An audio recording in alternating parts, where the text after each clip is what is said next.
Okay, we want to continue our discussion about parabolic literature. As you know, we talked about when you're dealing with a single parable, and then we talked about when you have multiple parables, or in the case that we looked at, a trilogy of parables in Luke 15. And so most times you probably won't see that in the text. There is an unusual section, maybe unusual is probably the wrong term to use, but there is a unique section, I should say, in Matthew chapter 13, where that chapter is pretty much all parables talking about what the kingdom is going to look like based on the religious leaders rejecting Jesus. But typically you'll see parables set off by themselves. And so we want to just kind of remind you that when you're doing this, you're working with your 5 C's, all right? Don't forget your 5 C's. That's content, construction, context, culture, and category, and go back to the presentation that I made during our last class so you can understand what each one of those mean. And as you're working through that and writing that information on a scratch piece of paper, of course, you're going to develop a chart. And your chart in column 1 will have your context. And remember, context is that information that comes before the target passage and that information that comes after the target passage. That's your biblical context. And then you'll have column 2. And column 2 is the earthly story, aka parable.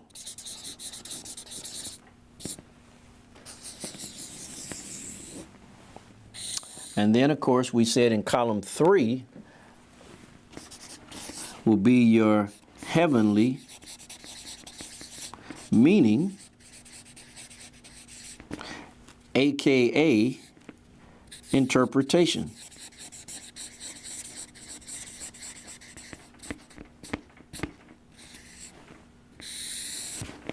All right? And so, and you want to first get a good list of things in your context.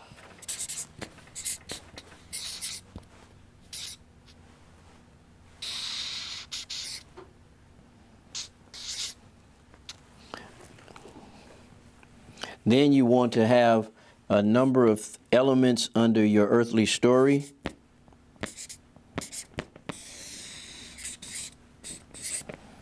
And of course, each one of these should correlate with your heavenly meaning.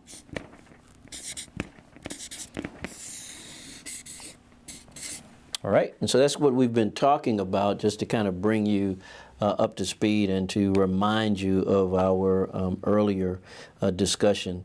One of the parables that many of you have read in the past, and well-known parable, is the parable of the Good Samaritan. The Good Samaritan. And so we're going to turn over to that particular parable and chat about that just for a little bit, okay? So it says, and a lawyer stood up and put him to the test.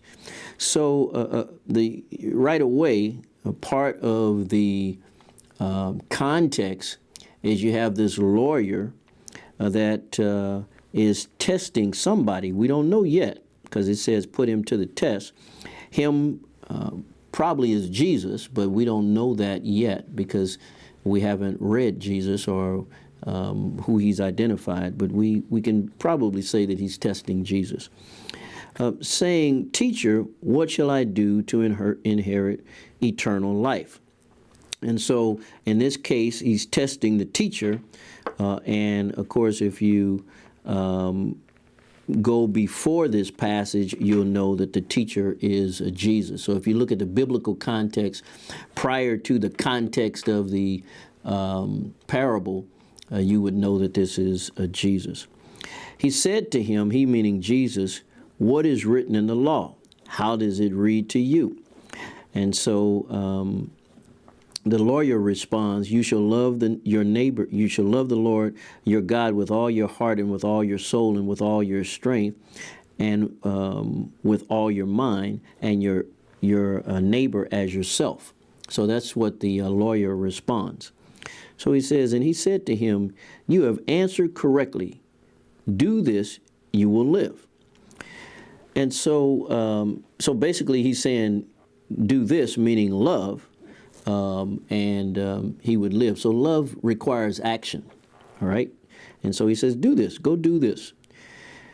But wishing to justify himself, meaning the lawyer, and this is again part of the key area or the key context that you want to have impact your interpretation. The lawyer wants to justify himself before Jesus. And he said, who is my neighbor? And so he wants to basically identify himself as being a righteous person in front of Jesus. And so he says, so who is my neighbor? So Jesus replied and said, a man was going down from Jerusalem to Jericho and fell among robbers, and they stripped him and beat him and went away, leaving him half dead. And so he's on his way down from Jerusalem, all right, on his way to Jericho. And when you read a little bit of extra biblical information, you'll find that this was a dangerous road. And just based on the text, it seems to be dangerous because you have robbers that came out and stripped him and beat him and left him half for dead. So the text lets us know that it was dangerous for him to walk that particular way from Jerusalem to Jericho. Now, whether it was like that all the time or not, that's where you would have to go to extra biblical sources to see the manners and customs of that day, the atlas map to find out what that road looked like when one would travel it. But just by this particular text, it was dangerous to this man that was traveling. The other piece to this is we don't know if this was a Jew or Gentile that was walking down this journey, but more than likely it would probably be a Jewish person because he's coming from Jerusalem, but not necessarily. But it certainly seems that based on the context. And by chance, a priest was going down on that road. And when he saw him, he passed by on the other side. So now you have a priest or somebody working in ministry that not just passed by, but went on to the other side, moving away from this person that was left half dead, beaten and half dead. So that's the first person that comes by. Number two, it says, likewise, a Levite also, when he came to the place and saw him, passed by on the other side. So now you have two people from ministry, because the Levites were helpers to the priests. Remember the event that took place in the wilderness, Exodus 32, where Aaron built the golden calf out of all of the gold that the people gave him. And of course, you know, the question was who's going to be on the Lord's side, and the Levites stepped up. So the Levites became helpers to the priest.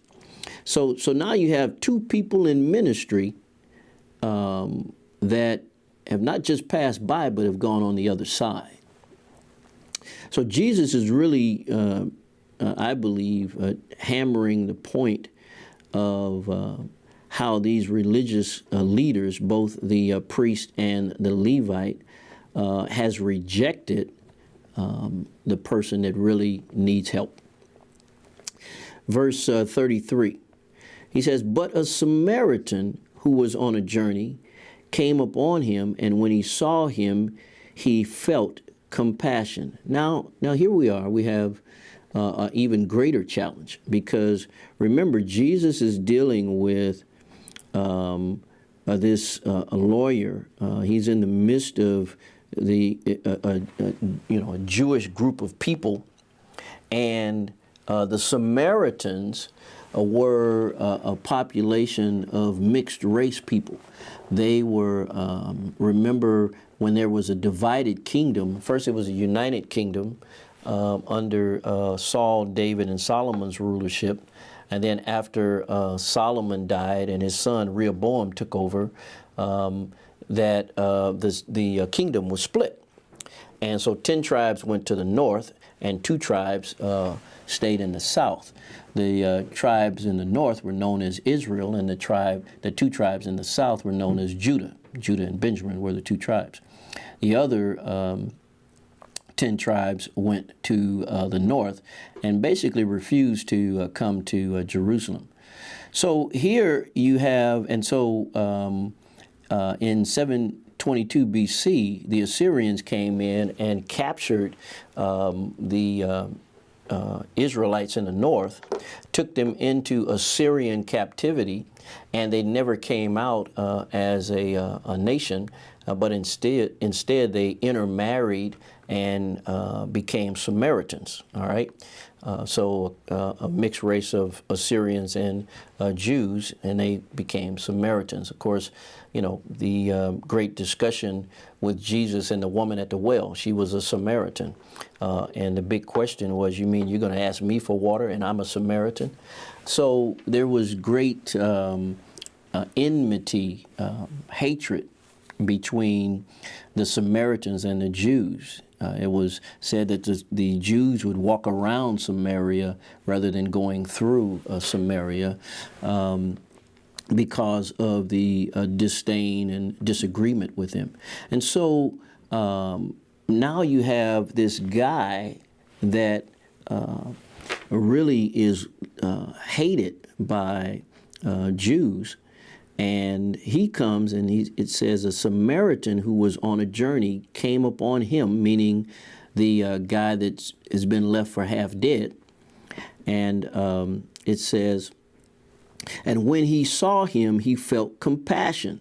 Oh, okay.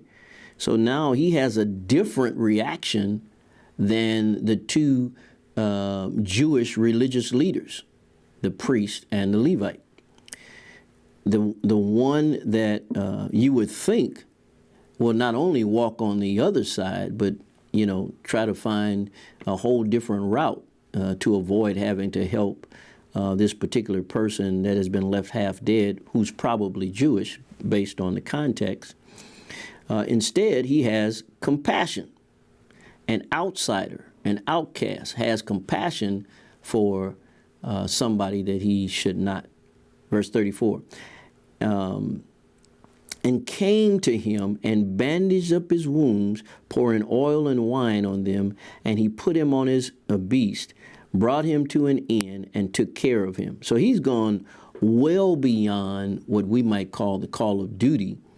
He certainly has far exceeded what the religious leaders did or what they should have done, but he's exceeded that. He goes on in verse 35. And on the next day, he took out 2 denarii, it's 2 days' wages, and gave them to the innkeeper and said, "Take care of him, and whatever more you spend, when I return, I will repay you." So in other words, he said, look, take this amount of money, and if you exceed this amount of money that I just gave you, when I come back, I'll take care of the tab that he's run up. All right. So it's interesting that he's gone way beyond what what I would call so-called religious leaders, the priest, the Levite. Verse 36. So Jesus asked the question. It's a rhetorical question. Jesus knows the answer, but it's a penetrating question. Which of these 3 do you think proved to be a neighbor to the man who fell into the robber's hands. So the question is, who is the neighbor under these circumstances? And so Jesus goes on to say, the lawyer says, the one who showed mercy towards him. Then Jesus said to him, go and do the same. So in other words, Jesus is telling this lawyer who is trying to justify himself, do just like the Samaritan. And this is what he had said before when he talked about go and do love. He said, do the same as the Samaritan. Show mercy to anybody you come across in need, and you have the ability to help him. So Jesus shifted the focus from the one who would receive mercy to the one who could show mercy. He shifted from the person that was injured to the person that could help the injured. I'll put it to you that way. And so again, we have to look at the context. So you have this lawyer who is trying to justify himself and trying to, I guess you can say, score brownie points here with Jesus by asking this question. And of course, Jesus gives a parable in response to the question. And so this is one way how you could outline this particular parable. So the context is the lawyer, scribe, asked Jesus questions about eternal life. Of course, he wanted to put Jesus to the test. He wanted to justify himself before Jesus. And so Jesus responded with a parable based on the lawyer's questions. In the earthly story, I laid down 9 elements that I thought were important to understand in the story. That would be a man, and again, probably a Jew under the circumstances, beaten and left for dead. Number 2, Jerusalem to Jericho, 17 miles of dangerous travel. We talked about the robbers, the clothes that they took off of him, or I should say, they took the clothes from him. And of course, when the Good Samaritan came along, he not only took care of his wounds, but he took care of him generally speaking as well, and then of course paid his room and board. Then you have the priests and the Levites, people from the ministry. You have the what we call the Good Samaritan, this foreigner who acted totally differently than the people in ministry. A failure to help, then of course compassion and care, and then lastly, the big question, who is the neighbor? And then of course in the third column we have the heavenly meaning, and of course I'll just let you guys read through that. But again, this is one approach that you can take in order to outline, if you will, or chart a particular parable and come up with the heavenly meaning, aka the interpretation. All right?